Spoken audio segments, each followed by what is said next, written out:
지난주 국내에 들어와 아산에서 격리 생활 중이던 우한 교민 가운데 20대 남성 1명이 확진돼 국내 신종 코로나 확진 환자는 24명으로 늘었습니다. 보건당국은 이 남성이 인후통 증상을 보여 검사를 진행했고 확진 판정을 받았다고 설명했습니다. 신종 코로나 환자 2명이 발생한 광주 21세기 병원의 환자 격리가 부실하다는 YTN 보도가 나간 뒤 보건당국이 뒤늦게 환자들의 1인실 격리 조치를 완료했습니다. 또 병원 내부의 청소와 소독 작업을 하고 생필품 등도 전달했다고 해명했습니다. 신종 코로나 확산에 따른 부품 수급 차질로 지난 4일부터 순차적 휴업에 돌입한 현대차 울산과 아산 공장이 오늘부터 전면 가동을 중단했습니다. 정부는 중국산 부품 수급 안정화를 위해서 중국과 공장 재가동에 대해서 협의하기로 했습니다. 중국에서 신종 코로나 바이러스로 인한 사망자가 636명, 확진자도 3만 1,000명을 넘어섰습니다. 코로나 확산세가 줄지 않자 시민단체와 학계뿐 아니라 세계보건기구 내에서도 중국 당국의 초기 대응을 비판하는 목소리가 나오고 있습니다. 일본 요코하마 항에 정박해 있는 크루즈선에서 41명이 무더기로 신종 코로나 확진 판정을 받았습니다. 이 배의 감염 확진자는 모두 61명으로 증가한 가운데 이 배에는 3,700여 명이 탑승하고 있어 확진자는 더 나올 것으로 보입니다. 사흘 동안 이어진 강추위가 오늘 낮부터 누그러들 것으로 보입니다. 다만 늦은 오후부터 중국에서 스모그가 유입되면서 중서부와 영남의 미세먼지 농도는 나쁨 수준까지 오르겠습니다. 이번 미세먼지는 다음 주 초반까지 기승을 부리겠습니다.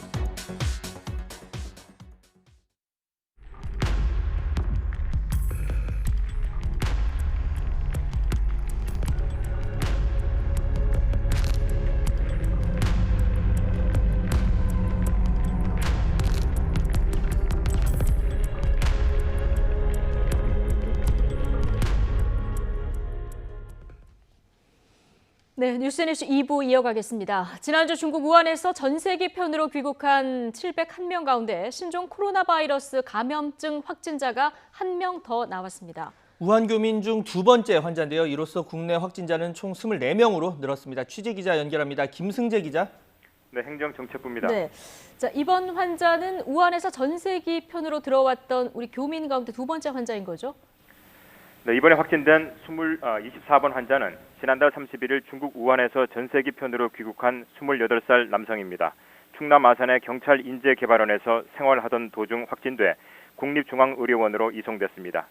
24번 환자는 인후통 등 의심 증상을 보여 어제 오후 임시생활시설의 의료진이 검체를 채취해 검사한 결과 양성으로 나왔습니다. 24번 환자는 지난 2일 아산 임시생활시설에서 발생한 13번 환자의 직장 동료로 확인됐습니다. 13번 환자 역시 같은 전세기로 귀국한 28살 남성입니다. 이에 따라 우한에서 귀국한 701명 가운데 확진자는 모두 2명이 됐습니다. 13번과 24번 환자는 지난달 중순 함께 중국 출장을 떠났다가 1차 전세기편으로 귀국했고 임시생활시설로 이동할 때도 같은 버스로 이동한 것으로 전해졌습니다. 현재 병원에 격리돼 검사를 받고 있는 의심 환자는 총 264명입니다.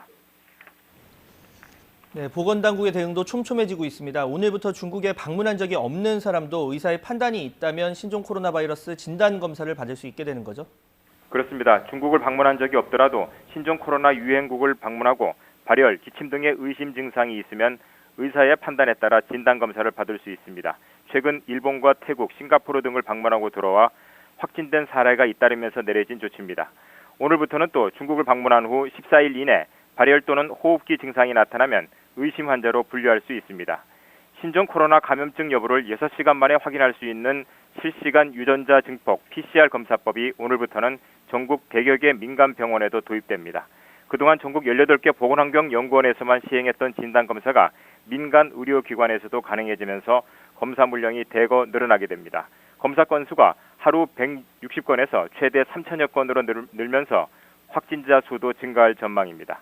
이와 관련해 감염학 전문가들은 이들 민간 의료기관에 많은 사람이 몰리면서 혼란을 빚고 또한 이곳에서 감염이 일어날 가능성도 있다며 우려를 나타냈습니다. 또 의사의 재량권이 생긴 것은 긍정적이지만 누구나 다 검사하면서 진단 현장이 마비될 수 있고 과잉 진료 가능성도 크다고 우려했습니다. 지금까지 행정정책부에서 전해드렸습니다.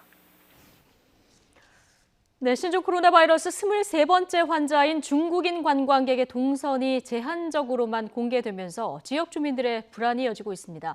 이 관광객은 입국한 뒤에 유동 인구가 많은 서울 중구 호텔과 서대문구 신촌의 다가구 주택에 묵었던 것으로 파악되고 있습니다. 취재 기자 연결해 보겠습니다. 김민성 기자. 네, 서울 서대문구 보건소에 나와 있습니다. 예, 지금 김 기자가 나가 있는 이 서대문 보건소에서 23번 환자를 검사한 거죠? 예, 그렇습니다. 57살 중국인 여성인 23번 환자는 지난달 23일 가족들과 함께 인천공항을 통해 입국했습니다. 입국 당일에는 서울 중구 호텔에 머물렀고 지난 2일부터 5일까지는 서울 서대문구 신촌에 있는 지인의 다세대 주택에 머물렀는데요. 마포구 홍대 입구역과 서대문구 연세대 사이 창천동 주거단지에 있는 곳입니다. 신촌에 머물 당시 한국에서 유학 생활을 하는 자녀를 포함해 가족과 친척 등 중국인 7명과 함께 있었던 것으로 확인됐습니다. 이곳 서대문 보건소 직원들이 현장에 나가 23번 확진자를 포함한 일행 8명 전체에 대해 검사를 벌였는데요. 23번 확진자는 국립중앙의료원에 입원했고 나머지 7명은 모두 음성 판정이 나와 해당 주택에서 자가격리된 상태입니다. 보건소 측은 확진자 방문 시설과 주변 일대에 대한 소독을 마친 뒤 방역당국과 향후 대응 방안을 논의하고 있습니다. 호텔 그리고 서대문구 소재에 있는 다가구 주택에 머물렀던 것 외에 지금 다른 동선이 구체적으로 공개되지 않고 있는 상황인데요. 서울 시내 곳곳을 돌아다녔다고 하면 지금 지역사회 전파 위험이 더 커졌을 가능성이 있겠군요.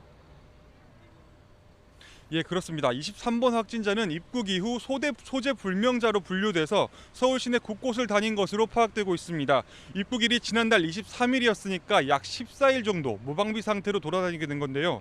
관광 목적으로 입국했고 또 당초에 서울 중구 호텔에 머물렀기 때문에 주요 관광 코스인 명동은 물론 이화여대, 연세대 등 관련 관광 주요 코스를 다녔을 가능성이 있는 상황입니다. 23번 확진자는 서대문구 주택에 머물다가 지난 5일부터 발열 증세가 났는데요. 그러자 1339로 신고했고 이어 서대문 보건소 직원이 숙소를 방문했습니다. 입국 당시에는 발열이나 기침 같은 의심 증상이 나타나지 않았기 때문에 공항을 그냥 통과한 것으로 보입니다. 정은경 중앙방역대책본부장은 이 환자가 이미 감염된 상태로 와서 그 이후에 발병했을 가능성이 높다고 설명했습니다. 어제 방역당국은 우한 입국자 전수조사 대상자 1,605명 가운데 연락이 닿지 않은 사람이 29명으로 모두 외국인 입국자라고 밝혔습니다. 이제 관건은 이들 29명 전원을 증상이 나타나기 전에 찾을 수 있을 것인가입니다. 보건당국은 신종 코로나의 잠복기를 최대 14일로 보고 있습니다. 우한발 입국자들이 마지막으로 국내에 들어온 지난달 26일을 기준으로 하면 오는 9일이 잠복기 종료 시점인 셈입니다.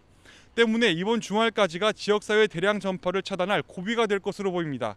지금까지 서울 서대문구 보건소 앞에서 YTN 김민성입니다. 네, 3일 연속 확진 환자가 발생하면서 광주 전남 지역은 그야말로 비상 상황입니다. 취재 기자 연결해서 자세한 내용 들어보겠습니다. 오점건 기자. 네, 오점곤입니다. 예, 좀 관리가 잘 안 되고 있다. 어제 그 입원 환자들이 쪽지를 통해서 하소연한 광주 21세기 병원 상황이 궁금한데요. 이후 네. 지금 조치가 좀 됐습니까? 네, 뒤늦게나마 다행히 조치가 됐습니다. 오전에 중앙사고수습본부의 생방송 브리핑 때도 언급이 됐었는데요. 보건당국은 우선 애초에 발표한 대로 입원 환자들을 1인 1실로 격리 조처했습니다.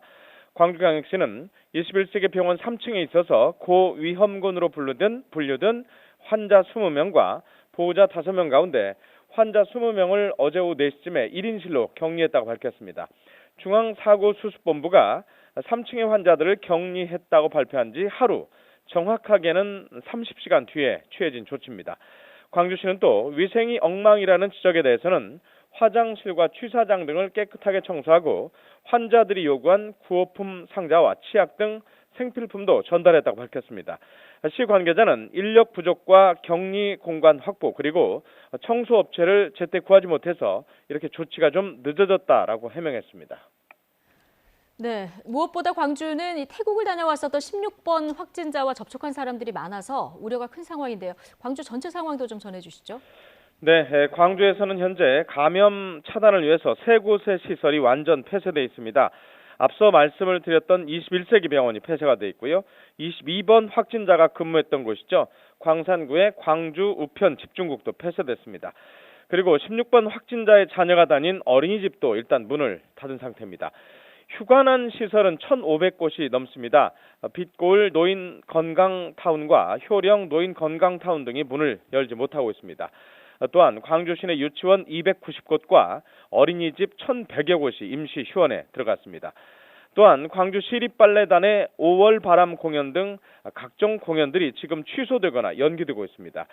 이런 가운데 광주시는 이달 2월에 예정된 시민들이 참여하는 행사에 대해서 원칙적으로 취소하거나 연기하라고 시청의 각 부서, 자치구, 산하기관에 지시했습니다. 그리고 조금 전에 들어온 소식을 보면 광주 지역의 맨 처음 확진자죠. 16번 여성 접촉자는 378명으로 파악이 됐는데요. 검사 결과 이 가운데 247명이 일단 음성 판정을 받았다고 합니다. 네, 그럼 131명의 결과는 조금 더 지켜봐야 되는데, 네. 자, 조금 전에 얘기가 나왔던 그 16번 환자의 오빠, 22번 확진 환자요. 전남 나주하고 광주를 오가면서 생활을 했기 때문에 네. 지금 전남 지역으로도 확산될 우려가 좀 커지는 이런 상황인 거죠? 예, 그렇습니다. 무엇보다 지금 가장 큰 걱정이 광주 전남 지역에서는 이 부분인데요. 아직까지도 역학 조사가 진행 중입니다. 그래서 정확하게 어떻게 움직였는지 이 환자의 동선이 아직 나오지 않고 있습니다. 대체적으로는요, 어머니 집과 거주지가 나주에 있습니다. 그리고 직장은 광주에 있습니다. 이 두 곳을 오갔고요. 그래서 활동 반경도 그만큼 넓었기 때문에 접촉자도 좀 많지 않겠느냐 이런 우려가 있습니다. 우선 직장인 광주 우편 집중국은 폐쇄됐습니다. 직원들도 자가 격리 중입니다. 어머니가 다니던 나주에 있는 경로당도 폐쇄가 됐고요. 근처에 있는 대중교통시설에 대해서는 소독 작업이 진행되고 있습니다. 또한 22번 확진자에 따른 자가 격리 중이고요. 지난달 26일에 해외여행을 떠난 아들에 대해서도 조기에 귀국하라는 요청을 검토하고 있습니다. 이와 관련해서 전남도는 김영록 도지사와 교육감, 나주시장 등이 참석한 가운데 긴급 대책회의를 열고 바이러스 확산 차단에 총력을 기울이기로 했습니다. 전남도 교육청은 감염 차단을 위한 대응 수위를 높일 예정인데요. 나주시 관내 전체 유치원, 어린이집, 초중고등학교의 휴원이나 휴교 조치를 현재 검토하고 있다고 합니다. 지금까지 YTN 오점곤입니다. 신종 코로나 바이러스 감염증으로 인한 중국 내 사망자가 630명을 넘어서고 확진자도 3만 명 이상 발생했습니다. 세계보건기구 WHO는 신종 코로나가 정점이라고 진단하기에는 이르다는 신중론을 내놨습니다. 보도에 김희준 기자입니다. 중국에서 신종 코로나 바이러스 감염증 피해가 무서운 기세로 확산하고 있습니다. 전국 31개 성에서 신종 코로나 사망자는 636명, 확진자는 31,116명으로 증가했습니다. 하루 만에 사망은 73명, 확진은 3,143명이 늘어난 수치입니다. 일일 사망자 수는 이틀 연속 70명을 넘어서며 위협적인 살상력을 보여주고 있습니다. 확진자 가운데 4,800여 명은 위중한 상태로 집계됐습니다. 특히 발병지인 우한이 있는 후베이성은 지난 하루 동안 69명이 더 숨지고 확진 사례는 2,400여 명이 늘었습니다. 후베이성은 중국 전체 사망자의 97%, 확진자의 71%를 차지하며 심각한 피해 상황이 이어지고 있습니다. 이런 가운데 세계보건기구 WHO가 신종 코로나 확산세는 중국에서 둔화하는 신호가 있다고 밝혔습니다. 후베이성에서만 피해가 증가할 뿐 다른 지역의 증가세는 보이지 않는다는 근거를 들었습니다. 하지만 신종 코로나가 정점에 도달했다고 보기에는 시기상조라고 진단했습니다. That is very difficult to make any prediction related to that. We're still in the middle of an intense outbreak and we need to be very careful on making any predictions. 그러면서 극심한 창궐이 한창이고 걱정도 크지만 동트기 전이 가장 어두운 법이라는 조심스러운 낙관론을 내놓았습니다. YTN 김희준입니다. 일본 후생 노동성은 요코하마 항에 정박 중인 대형 크루즈선 다이아몬드 프린세스 탑승자 가운데 신종 코로나 바이러스에 감염된 환자가 추가로 41명 확인됐다고 발표했습니다. 이에 따라 탑승자 중 감염자는 모두 61명으로 늘었는데 바이러스 검사가 진행 중이어서 감염자는 더 늘어날 것으로 우려됩니다. 이와 별도로 지난달 25일 크루즈선에서 내린 80대 홍콩 남성 1명도 신종 코로나 바이러스에 감염된 것으로 확인됐습니다. 이 크루즈선에는 현재 승객과 승무원 등 3,700여 명이 탑승해 있고 일본 보건당국의 지침에 따라 14일간 격리 조치가 내려져 있습니다. 현대차 공장이 오늘부터 대부분 휴업에 들어갑니다. 신종 코로나 바이러스 감염증 확산으로 중국 공장이 폐쇄됐고 부품 수급이 중단됐기 때문인데요. 자세한 내용 취재기자 연결해서 알아보겠습니다. 김인철 기자. 네, 울산입니다. 네, 현대차 대부분 공장이 오늘 오전부터 휴업에 들어갔다고요? 네, 그렇습니다. 현대자동차 울산 공장은 모두 5개 공장이 있는데요. 이들 공장의 작업이 시작되는 오전 6시 45분부터 공식적으로 공장 가동이 중단된 겁니다. 또 아산 공장은 전면 휴업에 들어갔고 전주 공장은 버스만 생산하고 트럭 생산은 중단했습니다. 이렇게 공장이 휴업하면서 하루 7천여 대의 자동차 생산이 중단된 겁니다. 일부 간접 부서 직원을 제외한 현장 근로자 3만여 명은 평균 임금의 70%를 받으며 유급 휴가에 들어갔습니다. 기아 자동차도 10일에는 소하리, 광주, 화성 공장의 완성차 생산을 중단하고 11일 이후에는 부품 수급 상황을 고려해 협의하기로 했습니다. 이뿐 아니라 상용차는 이미 휴업을 하고 있고 르노 삼성차는 다음 주에 2, 3일 정도 휴업할 계획입니다. 문제가 된 와이어링 하니스는 80%를 중국에서 수급하기 때문에 국내와 동남아 생산량을 늘린다 해도 한계가 있습니다. 따라서 11일 휴업이 끝날지는 장담할 수 없는 상황입니다. 네, 근로자들은 출근은 안 하지만 평소에 70%만 또 임금을 받고 또 회사는 자동차 생산 없이 임금이 나가니까 양측 모두 타결할 것 같은데 여기에다 관련 부품 회사들의 피해도 우려가 되는 상황이죠? 네, 그렇습니다. 완성차 업계의 휴업은 곧바로 협력업체에 연쇄적으로 영향을 줍니다. 간단하게 얘기해서 대략 부품 회사는 1차부터 5차까지 5단계의 협력 회사가 연결돼 있습니다. 자동차 생산 구조가 협력 회사에서 부품을 생산하거나 또 일부 조립해서 현대자동차 같은 완성차 회사에 보내면 이를 조립해 차량이 출고됩니다. 그래서 최종 단계인 완성차 공장이 휴업하면 바로 부품 회사도 생산량을 줄이거나 심할 경우에는 생산을 멈춰야 합니다. 지금은 부품 회사가 생산량을 조금 조절하면서 사태를 지켜보지만 피해는 불가피하다 이렇게 볼 수 있습니다. 그래서 울산시의 경우는 부품 회사의 피해를 최소화하는 방안을 논의하는 회의를 열기도 했습니다. 지금까지 울산에서 YTN 김인철입니다. 신종 코로나 바이러스 감염증이 확산하면서 기업들의 시름도 깊어지는 가운데 금융당국이 대책을 내놓았습니다. 어려움에 빠진 중견, 중소기업에 긴급자금 1조 9천억 원을 지원하기로 했고 또 내수 침체로 피해를 본 상인에 대한 대책도 나왔습니다. 조태현 기자가 보도합니다. 확산 일로로 치닫고 있는 신종 코로나 바이러스 사태로 수출기업, 특히 중견, 중소기업의 고통은 갈수록 커지는 모습입니다.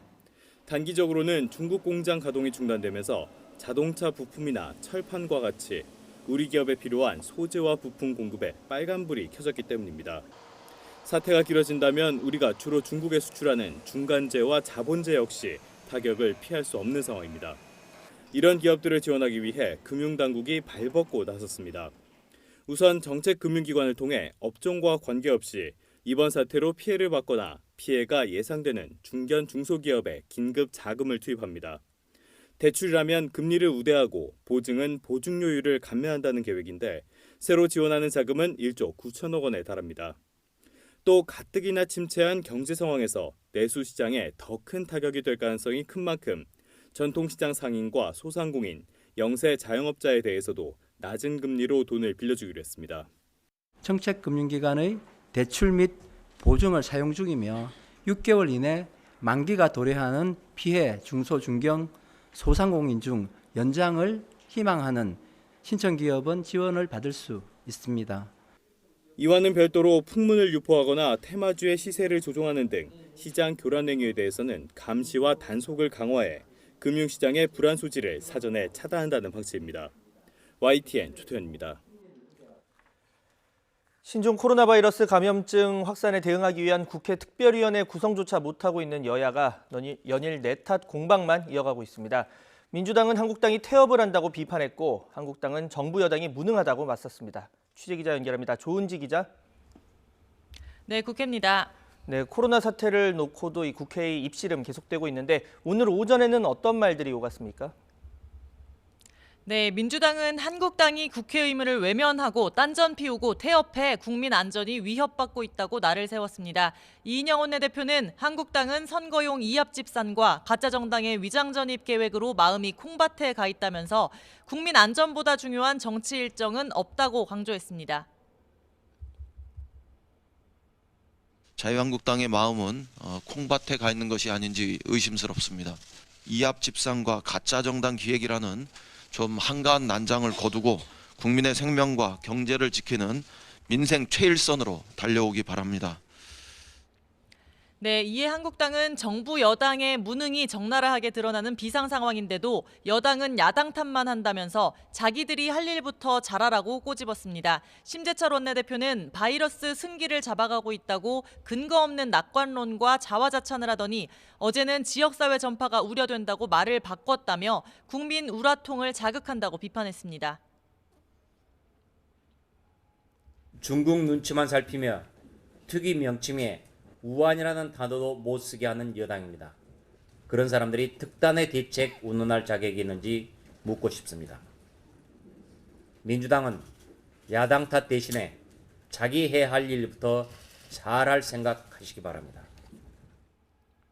이런 냉랭한 분위기 속에 국회 차원의 특별위원회 구성이나 최고위급 협의, 또 검역법 개정론이나 상임위 차원의 대책 마련 등은 별다른 진척이 없습니다.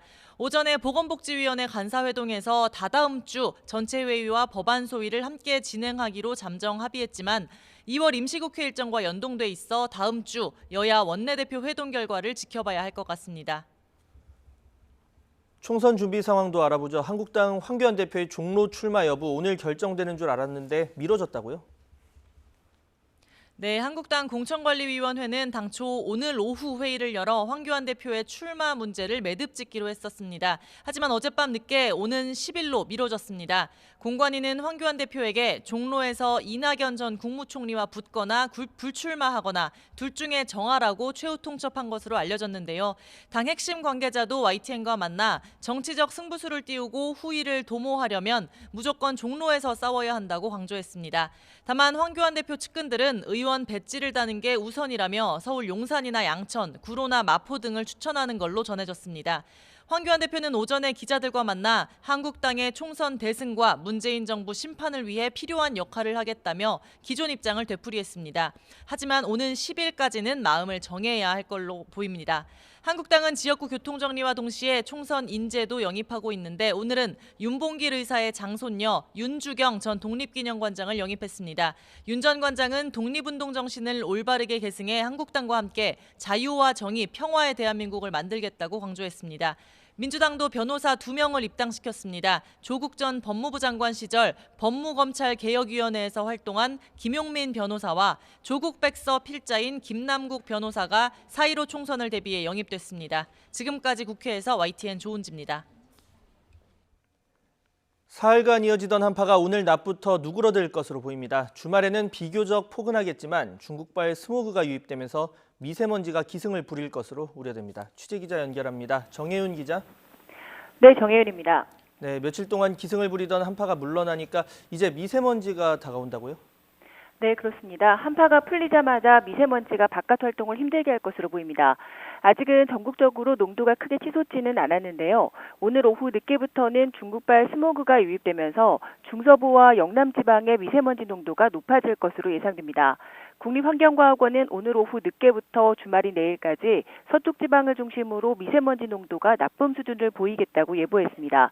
특히 호흡기 건강에 안 좋은 초미세먼지가 급증할 가능성이 커 어린이와 노약자, 호흡기 질환자는 바깥 활동 시 대비가 필요합니다.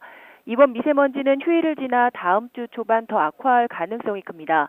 주말부터 기온이 예년 수준을 웃돌기 시작해 다음 주에는 3월 상순에 해당하는 포근한 날씨가 이어질 것으로 보이기 때문인데 대기 정체가 더 심해지고 중국발 스모그가 추가 유입되면서 일부 지역은 농도가 매우 나쁨 수준까지 치솟을 가능성이 있습니다.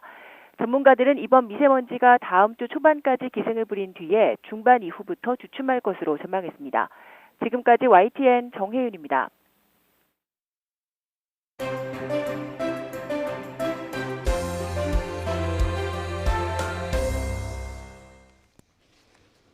네, 오늘의 정치권 소식 최영일, 이종근 두 분 시사평론가와 나눠보겠습니다. 어서 오십시오. 안녕하세요. 네.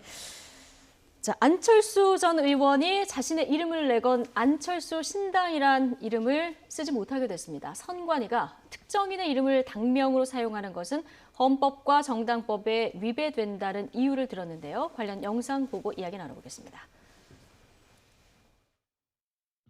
신당의 가칭 명칭은 안철수 신당으로 하기로 했습니다. 안철수 대표님 특별한 언급은 없었는데요. 총선이 임박해 있고 그리고 이제 정당명을 사실 홍보하기 시간이 별로 없잖아요.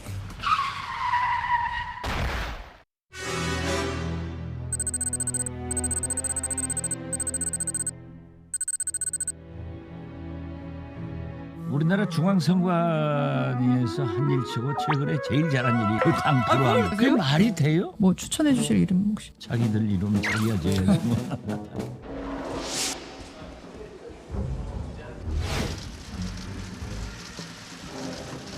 안철수 신당 창당 추진 기획단이 다음 달 1일 신당 출범을 목표로 창당... 너는 계획이 다 있구나.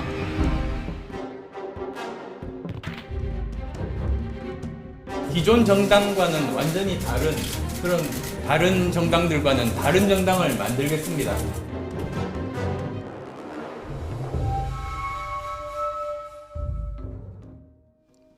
네, 사실상 사전 선거 운동이 될 수 있다. 그래서 이제 안철수 신당 이름 못 쓴다 결론이 나왔습니다. 조금 전에 안철수 전 의원의 예전의 측근이었던 박지원 의원 얘기 들어보셨는데 중앙선관위가 최근 한 일 중에 제일 잘했다 이런 얘기도 들을 수 있었습니다. 자, 어쨌든 인지도를 좀 활용해서 이번 선거 치르겠다. 안 전 의원의 전략은 이제 무산되다 이렇게 봐야 될까요? 네, 그렇습니다. 그런데 일단 안철수 의원이 전 의원이 늘 주장하는 게 새 정치잖아요. 새로운 정치, 그리고 국민들이 지금까지의 기성 정치에 혐오감을 갖고 있기 때문에 무언가 다른 차별화된 가치 또는 이념 또는 여러 가지의 방향성을 보여주겠다라고 늘 공언하셨는데 사실 당명에 그게 녹아 있어야 되지 않겠습니까? 예. 당명이 하나 그 당명을 보고 사람들이 또 지지를 하거나 또는 모이거나 할 테니까요. 그런데 이름을 안철수 신당으로 하다 보니까 그 새로움이라는 가치 자체가 그냥 안철수라는 이름 하나냐라는 이제 비판이 있을 수밖에 없고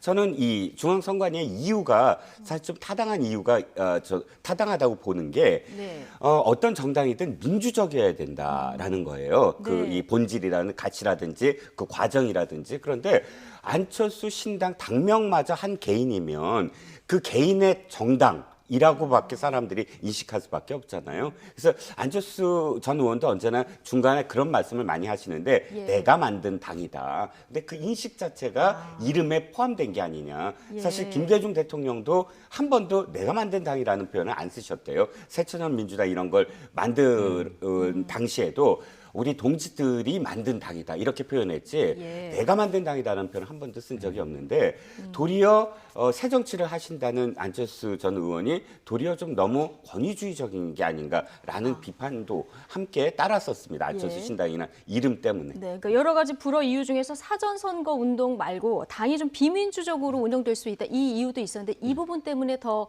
뭐 타당한 결론이다 이렇게 보신다는 얘기신데 저희가 좀 찾아봤더니요. 그러면 사람 이름이 당명에 들어간 적이 있었나 이렇게 봤는데 일단 박근혜 대통령님 청와대 복귀를 위한 유엔 인권 대사모 이거 줄이니까 박근혜님 대사모당인데 이거를 일단 신청을 했는데 불어가 됐더라고요. 그런데 또 친박연대 물론 사람 이름은 안 들어갔지만은 친박연대라는 당명을 또 썼었잖아요. 맞습니다. 예, 어떤 차이가 있을까요? 친박연대는 뭐 정체성이 뚜렷했던 것 같아요. 왜냐하면 2008년 총선 때 당에서 대학살을 당한 그때 당 김무성 의원도 있었습니다. 한 40여 명이 그러면 우리는 목표가 당선이 돼서 다시 복당하겠다였어요. 네. 그런데 이제 같은 처지의 사람들이 모여 있으니까 무소속이 아니라 그럼 이번 총선만을 위한 급조당을 하나 만들자. 그게 이제 친박연대였던 거고 네. 그분들은 다 친박을 자처했기 때문에 이제 친박을 냈는데 이름은 아니죠. 성은 들어 있습니다. 예. 그럼 만약에 이번에 친안연대라고 하면 받아줄 것인가? 좀 받아줄 것도 같아요. 이게 왜 다르냐 하면 안철수 신당은 아까 이평론가님 말씀에 전 100% 공감이지만 자기 당이잖아요. 안 그래도 최근에 손학규 대표와 갈등이 벌어지면서 무슨 오너가 CEO 내쫓듯 하는 태도였다라고 손학규 대표가 일가를 했잖아요. 그럼 고쳐야 되는데 아예 오너임을 당명에 표방하려고 해요. 그럼 나머지 혹시 현역 의원들이 여기서 배출된다면 그 정치인들은 뭡니까? 안철수 부합니까? 지금 그렇게 돼 있잖아요. 당 조직 구조가. 예. 근데 친안이라는 말은 안철수와 뜻을 함께하는 사람들의 모임 이런 느낌이 있기 때문에 좀 복수의 느낌이 있잖아요. 이게 좀 차이는 다른데 저는 친박연대도 적절치 않았다고 보고요. 예. 앞으로 이제 그런 뭐 친한연대 뭐 혹은 친김연대, 전 친최연대도 나오지 않기를 바랍니다. 근데 좀 이런 건 없어져야 되고 왜냐하면 저는 잘 보시면 헌법과 정당법에 의거해서 예. 정당 조직은 설립의 목적이 있어야 돼요.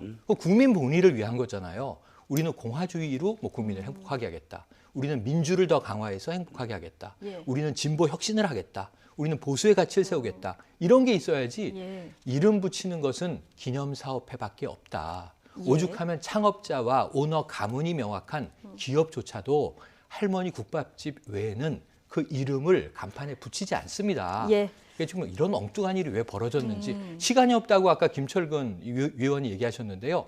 시간은 정해져 있었잖아요. 촉박하게 돌아오신 건 안철수 전 대표죠. 예. 근데 어쨌든 가치보다 이름을 부각시키는 거는 적절치 않다는 데는 두 분이 네, 아니 예. 공유합니다. 그런데 네. 중앙선관위가 좀 전 잘못한 것 같아요. 뭘 잘못했냐면 전 친박연대도 불허해야 된다고 봅니다. 좀 사실 어떤 사람을 특정 정치인을 친하다고 해서 문자 그대로 친하다고 해서 하나의 정당을 만드는 것도 사실은 똑같은 이유거든요. 근데 그때 당시에 중앙선관위가 허용하면서 한 말이 있어요. 어떻게 말했냐면 물론 특정인을 연상한 문구를 포함한 건 이 선관위 전체 사회통념상 안 된다고 인식을 같이 한다. 네. 전제를 그렇게 하면서도 그다음 이유가 유사 명칭을 사용하는 것을 금지하는 정당법 규정 외에 정당 명칭을 제한하는 규정이 따로 없기 때문에 허용할 수밖에 없다. 이렇게 했거든요. 그러니까 이유가 그때 그렇다면 지금도 아니 그 유사 명칭 위에 정당 규정이 없으므로 허용할 수밖에 없다가 똑같이 돼야지 이번에는 갑자기 또 헌법 이번에 판단이 질서까지. 잘못됐다기보다는 과거의 판단과 과거의 일치하지 판단이 않은 그렇죠. 판단이 과거의 판단을 예. 이렇게 했으면서 지금은 네. 또 바꾸니까 뭐 이쪽 그 안철수 신당을 추진하는 모임에서는 아마 좀 불만의 목소리를 낼 수밖에 없었지만 선관위는 일관성이 있어야 된다. 그럼에도 불구하고 특정 정치인의 이름을 연상시키는 명칭은 앞으로도 배제해야 된다. 그러면 이름을 안 넣고 시간을 촉박하고 좀 추천해 주실 만한 당명이 있으실까요? 아니 그러니까 지금 안철수 신당 추진하는 모임에서는 안자만 넣자라는 말이 당장 지금 나오고 있더라고요. 예, 최일 평론가께서는 저는 뭐 새안당으로 하든지 아니 새를 좋아하시잖아요. 새정치. 그럼 아니면 새미래당이라고 하든지 새를 넣으셔서 뭔가 새로움을 좀 지금 4번째 창당이거든요. 추가해도 가치는 담아서 이름은 빼고 그리고 아니면 혁신이 들어가든지 이분이 강조하시는 몇 가지 가치들이 있단 말이에요. 그래서 이번에 유럽과 미국에서 1년여를 사실 다른 정당들은 뭐 패스트 트랙에 부딪히랴 지금 20대 최악의 국회다 싸우랴 여러 가지 문제들이 있었는데 혼자 자숙하겠다고 은퇴하고 가셔서 공부하신 거잖아요. 마라톤도 하시고 그럼 얼마나 머리도 맑아지고 저는 안철수 이 전 대표 머리에 많은 아이디어와 그 여러 가지 이제 좋은 생각들이 들어있을 거라고 생각을 하는데 아까 박지원 의원 말씀이 정답입니다. 본인 당의 이름은 본인들이 생각하셔야 됩니다. 예. 어쨌든 뭐 새로운 이름을 짓겠다고 하니까요. 지금 말씀하신 대로 머릿속에 있는 여러 가치들을 담아서 이제 새로운 당명이 나올 것 같은데 안철수 대표 지금 뜨뜻한 바른미래당도 박차고 나오지 않았습니까?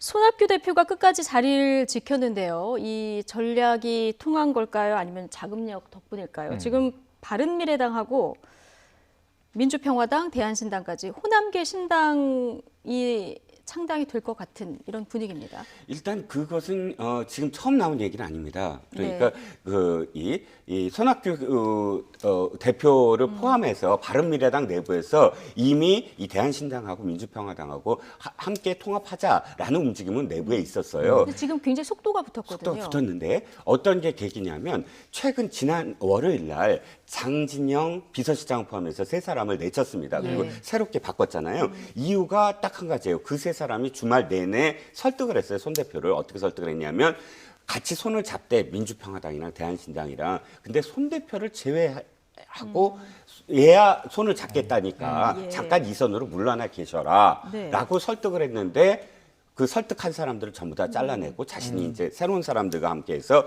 아예 그 선언을 해버렸어요. 두 당과 함께 하겠다. 근데 이제 지금 말씀하셨지 딜레마예요. 이 두 당은 원래 손학규 대표가 빠져야만 손을 잡겠다라는 입장이었거든요. 근데 말씀하셨듯이 이 두 당은 자원이 없어요. 이 지금 현재 바른미래당은 어쨌든 교섭단체는 끝났지만 그럼에도 불구하고 현재 17명의 의원 이 아직 현존하고 있기 때문에 거기에 대한 정당 보조금은 나온단 말이죠. 그래서 손학규 대표의 어떤 계산은 어차피 그런 측근들을 다 내쳐도 나한테 승기가 있다. 나한테 이 아직 키가 있다라고 생각을 하고 밀어붙이는데 저는 전망이 그렇다고 밝지는 않습니다. 밝지는 않다. 왜냐하면 손 대표의 어떤 이 뉘앙스가 두 번이나 말을 바꾸셨잖아요. 첫 번째는 10% 미만이면 그만두겠다. 안철수 대표 돌아오면 그만두겠다. 둘 다 약속을 안 지키셨는데 이번엔 뭐라고 그러셨냐면 자, 이 대한신당과 민주평화당과 함께 합치되 미래 청년들과도 함께 해야 된다. 그게 끝나면 자기가 물러서겠다. 이렇게 말씀하셨는데 그 세 번째가 제대로 되지 않을 것 같다는 거예요. 어쨌든 자금력 바탕으로 통합까지는 갈 수 있을 것 같은데 효과는 미미할 것이다 전망을 해주셨어요. 국민의당 시즌2가 만들어질 수 있습니다. 그런데 중심점이 이제 안철수 대표는 빠지고 만들어지는 맞습니다. 거예요. 그렇다면 그 호남에서의 영향력은 어느 정도나 될까? 2016년 총선과는 비교할 수 없이 낮을 것이다. 저는 이제 이평론가님 전망과 같이 합니다. 이게 이 찻잔 속에 태풍이 될 것 같다. 하지만 그럼에도 불구하고 정치엔 또 실리가 필요한데 이 탄핵 국면에서 찬탄 반탄 지금도 그 이제 탄핵의 강을 건너는 작업이 이루어지고 있는데 수월치 않잖아요. 그런데 그때도 이 김무성 의원이 새누리당은 완전히 허물어야 할 정당이다. 이 모든 자산을 다 국고에 헌납하고 우리는 당을 해체해야 한다. 이런 얘기를 하면서 바른 정당을 만들어서 유승민 의원과 나갔다가 유승민 의원은 아직도 이제 밖에 광야에 있고 김무성 의원은 어쨌든 다시 복당했단 말이에요. 그러니까 이런 길인데 그때도 왜 새누리당을 포기 못했는가? 막대한 자산이에요. 어마어마한 자산이 있는데 그것을 어찌 보면 주인 없는 자산일 수도 있고 정당의 권한을 잡으면 그게 자신의 자산일 수도 있는데 손학규 대표가 지금 100억을 쥐고 있는 거잖아요. 그런데 여기에 다른 당들이 합쳐서 다시 20석 이상의 교섭단체가 되면 선거 때 지원하는 금액이 또 달라집니다. 그렇다면 지금 사실 선거는 돈이 필요하거든요. 돈 없는 선거를 2000년대 이후 추진해 왔지만 그래도 정당 조직이 국고 보조를 받아서 쓰고 일정 득표를 하면 또 환원을 받습니다. 이 개인들이 쓴 돈들을.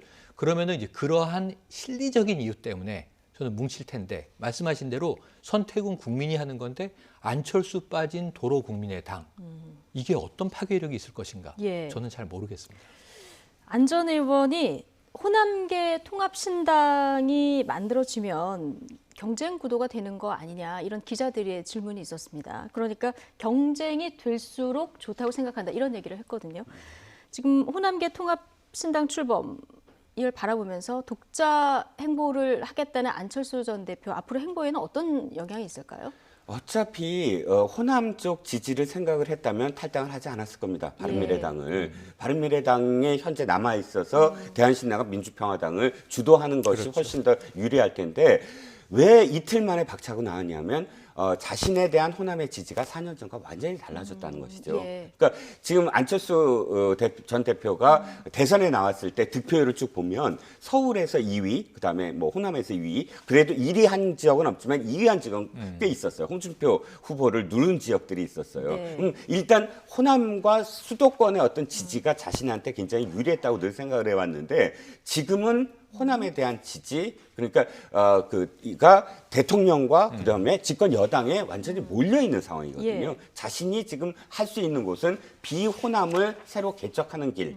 이나 혹은 수도권을 중심으로 해서 이념적으로 중도를 다시 찾아나가는 그런 이 두 가지밖에 없다라고 판단을 했기 때문에 바른미래당을 탈당을 했다. 예. 그렇기 때문에 경쟁 구도라고 얘기는 하지만 그럼에도 불구하고 그쪽과는 호남 지지 쪽과는 다시 합칠 가능성이 전 없어 그렇다면 보입니다. 혹시 보수 정당과의 연대 이쪽에는 조금 더 생각을 옮길까요? 저는 가능성이 훨씬 더 많다고 봅니다. 높아졌다? 예. 그러니까 이 내부에서도 제가 알기에는 안철수 계열이라고 이야기하는 내부에서도 우리의 최종적인 목적지는 중도 보수 쪽이 아니냐. 중도 보수의 재편 과정을 보면서 완전한 통합이 안 됐을 때 그나마 중도라고 떨어져 나오는 쪽과 함께 합칠 수도 있다. 이런 가능성. 그리고 또 거기서 탈락한 의원들을 또 이삭죽기라는 표현이 좀 그렇긴 하지만 세를 규합할 수 있는 가능성은 훨씬 더 이쪽이 더 많지. 이 기존의 호남 정당, 호남계 정당과는 완전히 결별하는 게 훨씬 더 유리하다. 이 판단이 아마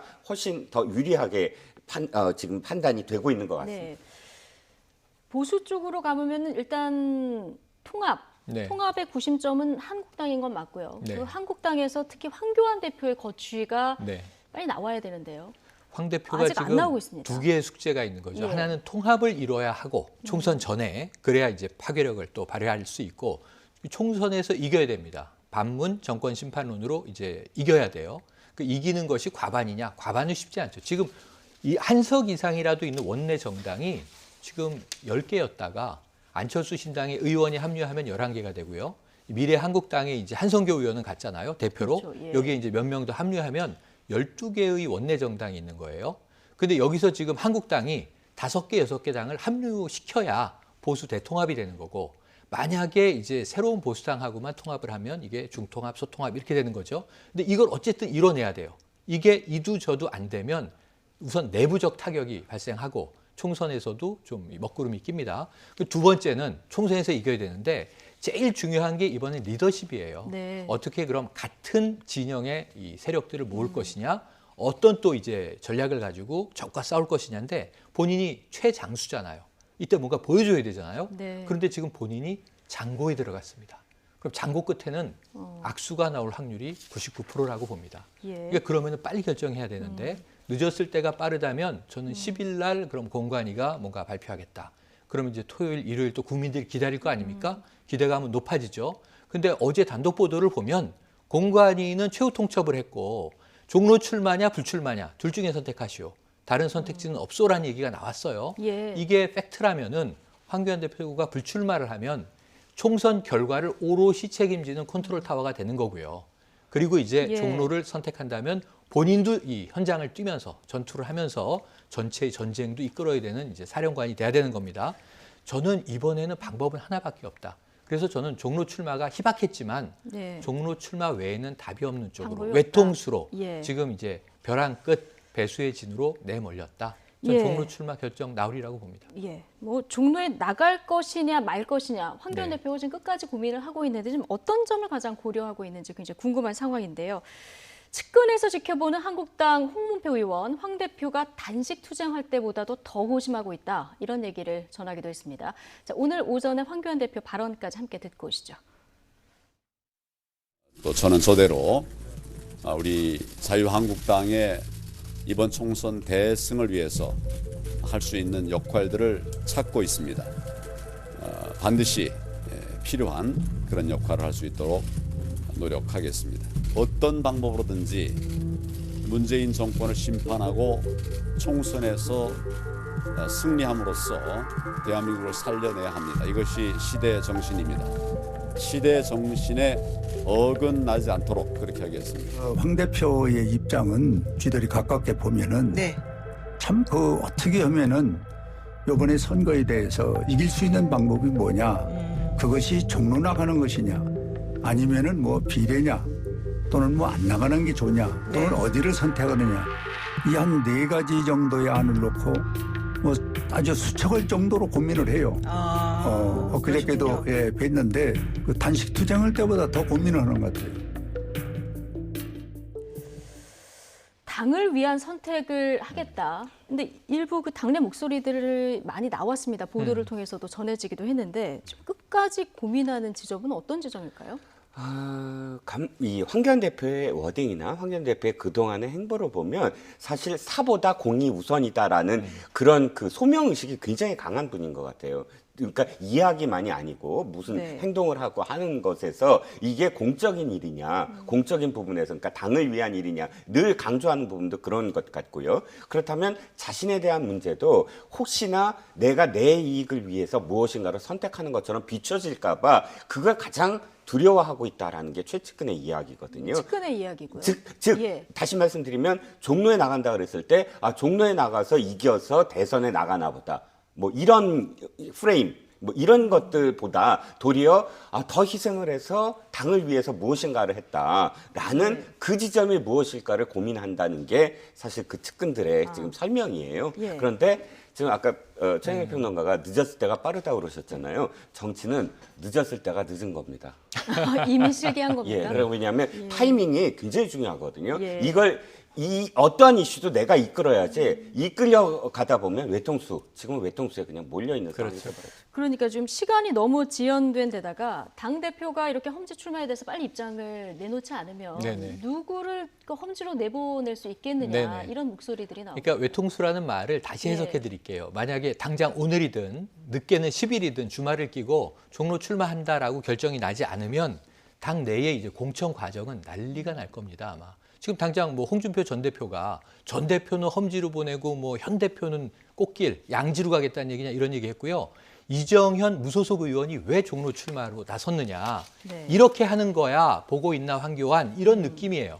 뭐냐면 무소속이지만 자 험지에 뛰어들어서 정말 대권 주자고 지금 현 정부의 전 총리인데 질 수는 있지만 맞서 싸워야 한다. 김병준 전 비대위원장도 거론되고 있는데 뭐 종로에 20년 살았기 때문에 이 지역을 잘한다. 그것만이 아니라 전 곧 노무현 대통령한테 배웠다고 봐요. 정치는 지면서 이기는 길도 있다. 근데 지려면 효과적으로 장렬하게 져야죠. 근데 예를 들면 지금 이 과거의 손수조 이 문재인 후보 때처럼 젊은 신인을 내보내서 예를 들면 전희경 의원 비례 초선입니다. 지금 뭐 황교안 이 후보와 맞붙게 하겠다. 여러 가지 전략이 나오지만 이낙연 후보는 이낙연 후보와 맞붙게 하겠다고 얘기가 나오지만 그럼 황교안 대표는 어떤 역할이냐고요. 이런 다 스포트라이트가 몰리는 링에 검투사들을 올려놓고 본인은 뭐 코치냐고요. 선수가 아니고. 이런 측면에서 저는 황교안 대표는 지금 나갈 수밖에 없는 상황이 됐고 안 나가면 당내 보수 대통합을 비롯해서 공천 과정의 잡음이 또 계파 갈등이 다 터져 나올 수 있다. 그러니까 이제는 떠밀려서라도 나가야 돼요. 최영일 평론가의 예측이 맞을지 11일 되면 알 수 있겠죠? 오늘 나올 수도 있습니다. 오늘 나올 수도 있을까요? 알겠습니다. 뭐 결론이 나면 아마 속보로 전해질 것 같은데요. 민주당은 지금 이 결론이 안 나고 있습니다. 정봉주 전 의원 적격성 판정이 어제 나올 줄 알았는데 이것도 또 미뤄졌어요. 네, 그렇습니다. 또 미뤄졌는데 지금 미뤄진 이유에 대해서 민주당에서 이렇게 설명을 해요. 그러니까 일단 성추행과 관련된 문제, 성희롱과 관련된 문제 하나가 있고 또 의혹과 관련된 문제가 하나가 있고 또 명예훼손과 관련된 문제가 있는데 명예훼손과 관련된 문제는 물론 1심에서 무고가 됐지만 이 전에 관련된 문제는 아직도 국민들에게 무엇인가 의혹이 있다라는 것이 아직 깨끗하게 해명되지 못한 부분, 이 부분들이 상충되기 때문에 아직 결정을 못 냈다. 그런데 정무적 판단이 유효해진다. 그러니까 정무적 판단으로 해결하겠다라고 지금 덧붙였어요. 그러니까 마지막 말이 좀 뉘앙스가 여러 가지로 들리는데 일단 그 전까지는 정봉주 전 의원이 스스로 사퇴를 압박하는 거 아니에요. 하게 되기를 압박하는 게 아니냐 싶긴 한데 정봉주 전 의원의 어떤 저항이 굉장히 크므로 결정은 보되 그러나 정봉주 의원은 어떻게 하면 덜 다치게 하는 방법이 있을까 그걸 좀 고민하는 지점인 것 같습니다. 지금 한 언론사 명예훼손 소송이 진행 중이고 1심에서 무죄 판결을 받았기 때문에 아직 1심이죠. 그러니까 이 부분까지 지금 당에서 고려가 되는 이런 상황인 것 같긴 한데 정봉주 전 의원이 출마하려고 하는 곳이 이제 금태섭 지역구잖아요. 당내 소신 발언을 이어가고 있어서 지지도 받고 당내 비판도 있고 이런 지역입니다. 네, 근데 이제 여러 가지 복합적인 고려가 있겠죠. 아마 정봉주 전 의원은 철저하게 정치인이고 뜻을 꺾지 않을 것으로 지금 보여져요. 출마 의지는 너무 강한데 또 정봉주 전 의원의 지지 그룹이 있죠. 그런데 이제 이 정봉주 전 의원이 물러나지 않는다고 보면 당의 고민은 명분적인 부분을 지금 이평론가께서 진단해 주셨고 속내를 보면 시나리오가 지금 두 개가 있는 거예요. 시간을 끌면서 김의겸 전 청와대 대변인처럼 자진 사퇴하는 것이 가장 조용하게 수습되는 거 아니냐. 이게 적격 심사를 당이 결정하지 말고 이렇게 붙여줘도 문제고 떨고도 문제예요 지금. 그러니까 이제 당의 입장 곤혹스러운 거죠. 스스로 좀 그만 포기해달라. 이런 시간을 주는 게 있고 또 하나는 내부에서도 반론이 적진 않습니다.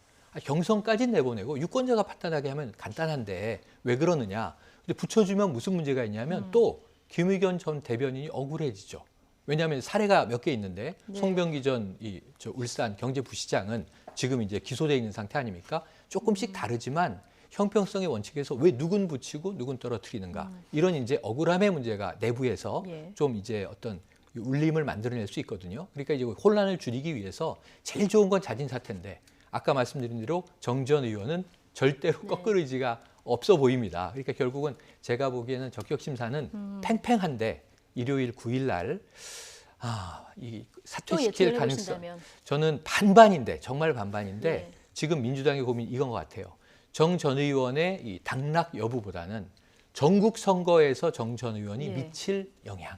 근데 이것은 부정적이라고 봐야 되겠죠. 저는 뭐 안타깝건 억울하건 떨어뜨릴 가능성이 조금 더 높다고 봅니다. 그렇군요. 지금 민주당이 대부분 무관용 원칙을 많이 적용을 하고 있기 때문에 탈락시킬 가능성이 크다. 이렇게 조심스럽지만 예측을 하는 개인 최영일 평론가 개인 소견까지 들어봤습니다.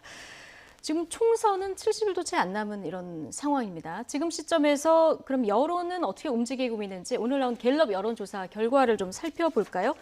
대통령 지지율을 보면은 지난주 긍정 부정 평가가 9%포인트 격차까지 벌어졌었는데요. 이번 주는 부정이 좀 줄고 긍정이 좀 오르는 이런 현상을 볼 수 있습니다. 일주일 사이에 어떤 점이 영향이 있었을까요? 일단 코로나 바이러스, 신종 코로나 바이러스 전염과 관련해서 정부가 상황을 통제하고 있다라고 국민들은 아직까지는 여기는 것 같습니다. 왜냐하면 이런 부분들은 사실 이 지지율에 출렁거릴 수 있는 그런 외적 요인이거든요. 그렇죠. 계속 쌓아왔던 어떤 그 요인의 어떤 결과가 아니기 때문에 그런데 여러 가지 당 지지율과 이렇게 살펴봤을 때 당보다는 훨씬 더 긍정이 높아졌어요. 그러니까 문재인 대통령 스스로의 어떤 움직임, 대통령 개인 지지율, 개인 지지율. 그래서 이번에 그 신종 코로나 바이러스와 관련된 메시지, 그다음에 행보 이런 것들이 비교적 안정적이다라고 지금 유권자들은 해석하고 있는 것 같습니다. 위기 상황 속에서 정부 대응, 정당 지지율도 좀 주시면 정당 지지율도 민주당이 2% 오른 이런 모습이고 아마 같은 맥락으로 해도 될 것 같고요. 한국당이 1%포인트 하락, 무당층이 뭐 2%포인트 하락하긴 했지만 여전히 높은 수치 31%예요. 맞습니다. 저는 이번 주간의 조사는요. 아까 말씀하신 대로 신종 코로나 바이러스에 의한 이 업다운 효과가 제일 크다. 이 대통령에 대해서는 우려는 있죠. 우려, 불안, 국민들이 다 이제 또 신종 바이러스가 어떻게 될지는 이건 뭐 의학계도 모르는 일이지 않습니까? WHO도 좀 신중하게 보고 있고 그런데 어쨌든 정부는 최선을 다하고 있다. 거기에 대한 신뢰, 전 세기를 두 편 움직여서 701명의 교민들을 아산 진천에 격리 생활시킨 것도 이례적인 일인데 우리 정부 입장에서는 굉장히 잘한 일이다라는 평가가 높은 것 같습니다. 그리고 이제 민주당도 지금 정말 불안, 괴담, 가짜뉴스 확산은 자제하면서 정부가 함께 힘을 모아서 대응하라라는 요구를 계속했는데 문제는 야당 쪽은 어땠는가? 한국당은 일단은 비판 일색이었잖아요. 방역망이 뻥 뚫렸다. 그리고 메르스 때와 달라진 게 뭐 있느냐? 또 여러 가지 뭐 중국의 저자세냐 이렇게 비판 일색으로 이야기를 했는데 이것이 국민들 정서에는 안 그래도 불안한데 불안 영서를 더 가중시키기 때문에 어찌 보면 듣기 싫은 메시지였을 수 있어요. 뭐 일견 일부는 필요한 비판이었을 수 있습니다. 야당은 정부의 빈틈이나 문제점을 공격해야 되기 때문에 근데 그게 국민들에게는 지금 언론을 통해서 쏟아져 나오는 보도로만도 충분히 우리에게 필요한 건 정보다라는 게 시민들의 입장이거든요. 그런데 지금 이제 정치적 비판으로 좀 바이러스 사태를 악용하고 있는 것은 아닌가라는 조금 뭐랄까요? 그러한 이제 비판적 시선이 시민들에게도 존재했던 것 같습니다. 조금 이 전략을 야당이 바꿀 필요가 있어 보입니다. 어쨌든 지금까지 그 여론으로 보면은 오늘 여론조사로 보면은 지금까지 정부 대책은 좀 국민들이 긍정적으로 평가하는 것 같다. 네. 자, 두 분이 이런 말씀을 해주셨는데요. 그런가 하면 문재인 대통령이 새 청와대 대변인에 강민석 전 중앙일보 부국장을 발탁했습니다. 하지만 언론사 사직 사흘 만에 청와대행을 두고 논란이 많은데요. 현직 언론인의 청와대 직행, 그런데 이번이 처음은 아니죠. 과거에 어떤 인물들이 펜과 마이크를 내려놓고 청와대로 갔는지 박광렬 앵커가 사례들 모아봤습니다. 현직 언론인의 청와대 직행 사례가 또 나왔습니다. 지난달 24일까지 기사를 썼고 지난 2일에야 사표를 낸 중앙일보 출신 강민석 신임 청와대 대변인인데요. 앞서 지난해 1월에도 MBC와 한겨레 신문에서 나란히 청와대로 직행한 사례가 있었습니다. 당시 신년 기자회견에서 관련 질문까지 나왔습니다. 권력에 대해서 야합하는 분들이 아니라 그런 언론의 영역에서 공공성을 살려온 분들이 역시 공공성을 제대로 살려야 할 청와대로 와서 청와대의 그 공공성을 잘 이렇게 지킬 수 있게 해준다면 저는 그것은 좋은 일이라고 생각합니다.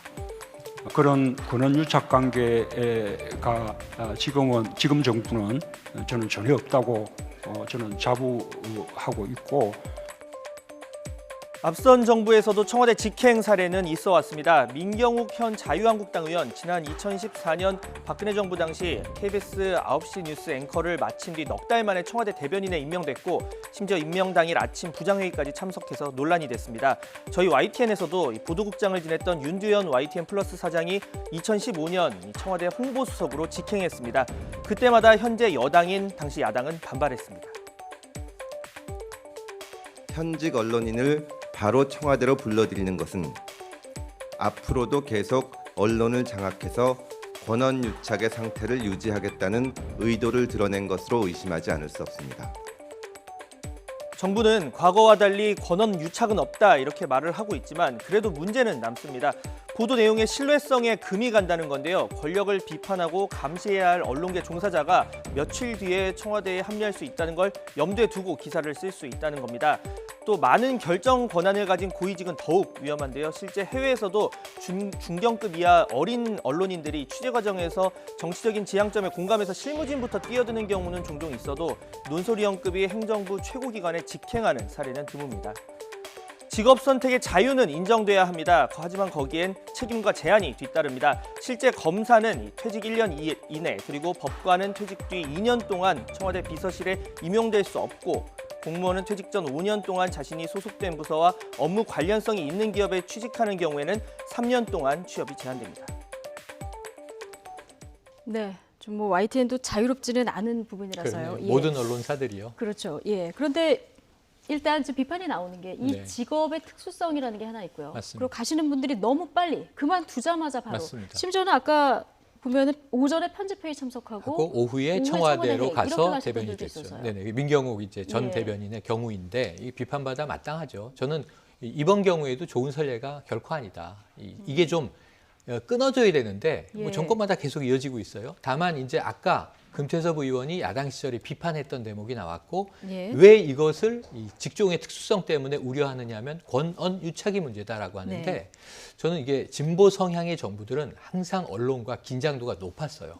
보수 매체도 존재하지만 다양한 매체들과도 심지어는 진보 매체와 진보 정부가 사이가 좋은 적도 없습니다. 그래서 항상 언론과는 이제 적대적 관계가 많았다. 그리고 이번에 이례적인 건 권한유착과는 거리가 있다고 보는 것이 이번 이 강 대변인의 발탁에서 가장 반발한 언론사가 중앙일보와 JTBC예요. 심지어는 이제 공식적인 회사 논평뿐 아니라 노동조합조차도 이게 잘못됐다라고 아주 목소리 높여 비판하고 있거든요. 그래서 제가 보기에는 중앙일보와 청와대의 유착은커녕 이 사태는 오히려 더 골이 깊어질 것 같다. 이런 우려도 들거든요. 그래서 권한유착의 예로 들기는 어렵고 하지만 이런 전례가 이어지는 것은 옳지 않다. 그게 사실은 사나흘에 지금 텀으로 사직이 됐다는 건 뭐냐면 언질이 있었고 청와대 가기 위해서 사표를 냈다는 것에 추정이 가능한 대목이지 않습니까?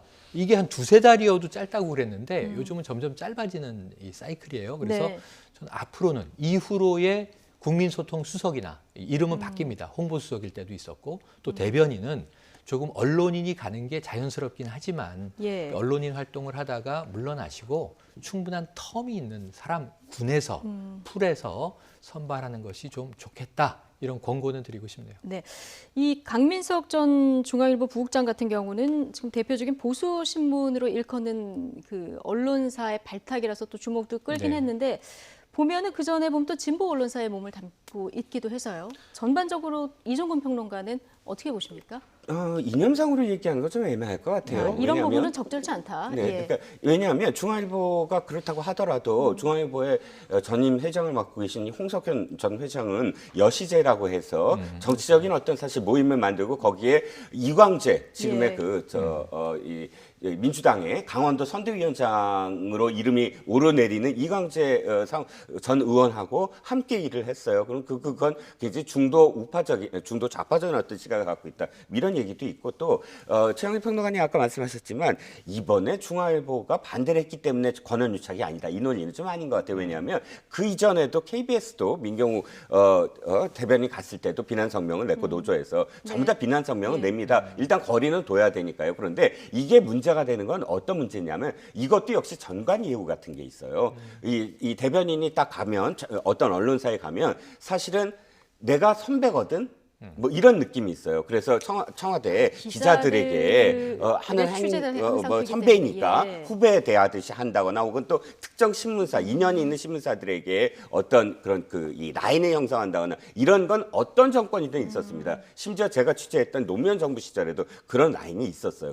존재했었습니다. 그러니까 가장 좋은 건 두 가지예요. 하나는 언론인 출신이 아니어도 됩니다. 그러니까 미국 같은 경우 백악관의 대변인이 언론인 출신이 아닌 경우가 훨씬 더 많아요. 그러니까 커뮤니케이션 전문가들을 시키는 경우가 훨씬 더 많고요. 왜 우리는 꼭 언론인이 돼야 됩니까? 전문적인 커뮤니케이션 이 실전으로 하는 그런 그 사람들이 있습니다. 전문가들이. 그리고 두 번째는 자응 언론인을 하려고 한다면 검사처럼 하면 돼요.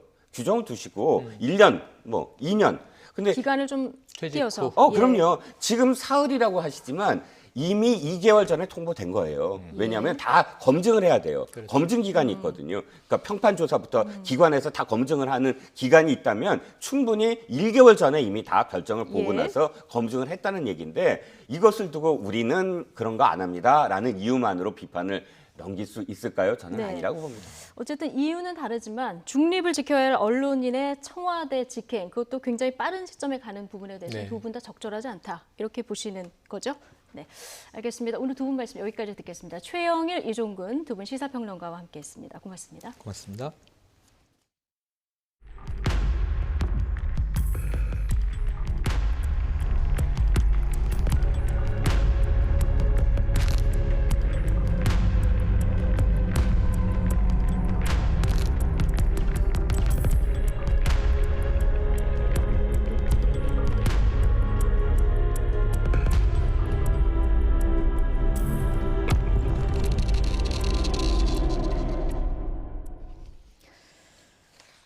네, 중국 우한에서 돌아와 임시시설에서 격리 생활 중인 입소자 중 한 명이 추가로 신종 코로나 바이러스 확진 판정을 받았습니다. 질병관리본부 중앙방역대책본부는 지난달 31일 1차 전세기편으로 귀국해 충남 아산 경찰인재개발원에서 임시 생활 중인 28살 남성이 24번째 확진자로 확인됐다고 밝혔습니다. 이 환자는 인후통 증상으로 어제 오후 임시생활시설에서 신종 코로나 바이러스 검사를 받았으며 이후 양성 판정을 받아 곧바로 국립중앙의료원으로 이송됐습니다. 임시생활 입소자 가운데 신종 코로나 환자가 나온 건 이번이 두 번째로 첫 환자는 지난 2일 확진 판정을 받고 13번으로 분류된 28살 남성입니다. 13번과 24번 환자는 직장 동료 사이로 함께 우한에 출장을 갔던 것으로 확인됐습니다. 중국에서 신종 코로나 바이러스 감염증으로 인한 사망자가 630명을 넘어서고 확진자도 3만 1천여 명으로 늘었습니다. 중국 국가위생건강위원회는 7일 0시 현재 전국 31개 성에서 신종 코로나로 인한 사망자는 636명, 확진자는 3만 1,116명으로 집계됐다고 발표했습니다. 중국 전역에서 하루 전보다 사망자는 73명, 확진자는 3,143명이 증가했습니다. 일일 사망자 수는 이틀 연속 70명을 넘어서면서 위협적인 살상력을 지금 보여주고 있습니다. 특히 발병지인 우한에 있는 후베이성은 지난 하루 동안 확진자가 2,447명, 사망자는 69명이 늘었습니다. 현재 중국 내 전체 신종 코로나 확진자 가운데 4,821명이 위중한 것으로 집계되고 있습니다. 중화권 확진자는 사망자가 발생한 홍콩은 24명, 타이완 16명, 마카오 10명으로 모두 50명으로 증가했습니다. 일본 후생노동성은 요코하마항에 정박 중인 대형 크루즈선 다이아몬드 프린세스 탑승자 가운데 신종 코로나 바이러스에 감염된 환자가 추가로 41명 확인됐다고 발표했습니다. 이에 따라 탑승자 중에 감염자는 모두 61명으로 늘었는데 바이러스 검사가 진행 중이어서 감염자는 더 늘어날 것으로 우려가 되고 있습니다. 이와 별도로 지난달 25일 크루즈선에서 내린 80대 홍콩 남성 1명도 신종 코로나 바이러스에 감염된 것으로 확인됐습니다. 이 크루즈선에는 현재 승객과 승무원 등 모두 3,700여 명이 탑승해 있고 일본 보건당국의 지침에 따라 14일 동안 격리 조치가 내려져 있습니다.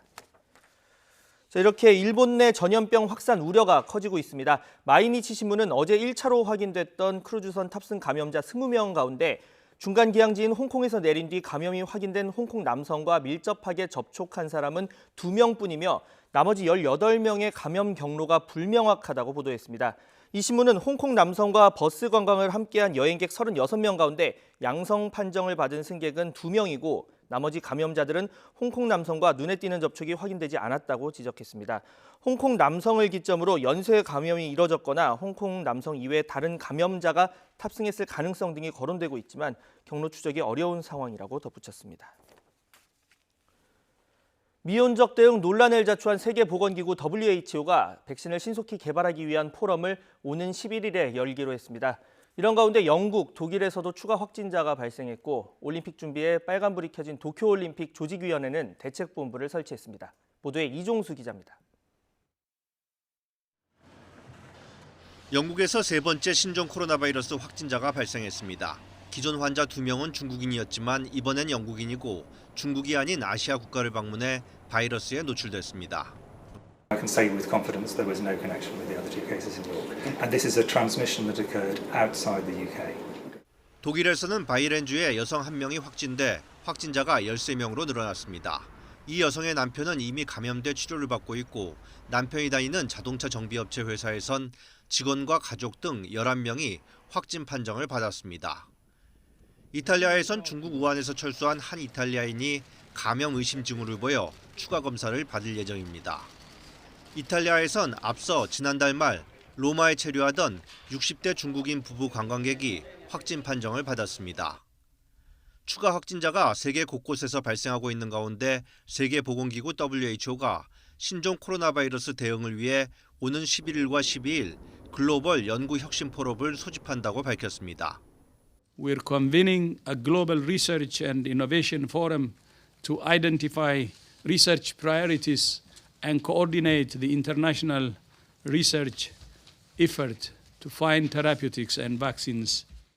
게브레예수스 총장은 가장 주요한 도전은 연구 자금을 조성하는 것이라면서 포럼에는 중국 포함 전 세계 과학자들이 직접 또는 영상 통화를 통해 참석할 예정이라고 설명했습니다. 신종 코로나 바이러스로 비상등이 켜진 2020 도쿄올림픽 조직위원회는 어제 대책본부를 설치했습니다. 아베 신조 일본 총리는 세계보건기구의 긴급사태 선언 이후 대회 조직위원회와 국제올림픽위원회 간 개최 여부를 둘러싼 협의나 검토는 없다고 말했습니다. YTN 이종수입니다. 온화한 서풍이 불어들면서 추위가 점차 누그러지고 있습니다. 현재 서울 기온은 영하 1도 정도로 크게 춥지는 않고요. 미세먼지 상황도 아직까지는 양호해서 바깥 활동하기 수월합니다. 지금 제 뒤로 얼음으로 조각된 펭귄들이 보이실 텐데요. 추위는 점차 풀리고 있다고 하지만 이곳에 서 있으면 마치 남극에 온 듯한 착각을 불러일으키는 것 같습니다. 지금 제가 나와 있는 이곳 광화문 광장에서는 기후변화의 심각성을 알리기 위한 뜻깊은 행사가 진행이 되고 있는데요. 국제환경단체 그린피스는 해양보호구역 지정으로 기후 위기를 막고 생물 다양성과 펭귄을 지키자는 메시지를 담아서 이번 행사를 마련했습니다. 유난히 따뜻한 겨울, 이례적인 2월 한파까지 기후변화의 징후들은 이제 우리 주변에서도 쉽게 찾아볼 수가 있게 됐는데요. 이번 행사는 전 세계 15개 국가에서 오늘부터 나흘 동안 동시 진행된다고 하니까요. 뜻깊은 자리에 함께해 보셔도 좋겠습니다. 오늘 전국이 흐린 가운데 경기 남부와 영서, 충청과 전북 지방에는 빗방울이 떨어지거나 눈이 날리는 곳이 있겠습니다. 오늘 낮 기온은 서울이 2도, 광주와 대구가 7도, 부산 11도 등 어제보다 3도에서 4도가량이 높겠습니다. 다만 추위가 풀리자마자 다시 미세먼지가 말썽인데요. 늦은 오후부터 중국발 스모그가 유입되면서 중서부와 영남 지방의 초미세먼지 농도가 나쁨 수준까지 오르겠고요. 주말까지 전국 대부분 지역의 공기가 탁하겠습니다. 주말 동안 큰 추위 없겠지만 내일 새벽부터 아침 사이 충남과 호남 지역에는 눈이 조금 내리겠습니다. 현재 서울 등 수도권과 강원도에는 대기가 무척 건조하니까요. 불씨 관리 철저히 해주시는 게 좋겠습니다. 지금까지 광화문에서 YTN 신미림입니다. 금요일 뉴스앤이슈 마치겠습니다. 잠시 뒤 더 뉴스가 이어집니다. 시청해주신 여러분 감사합니다.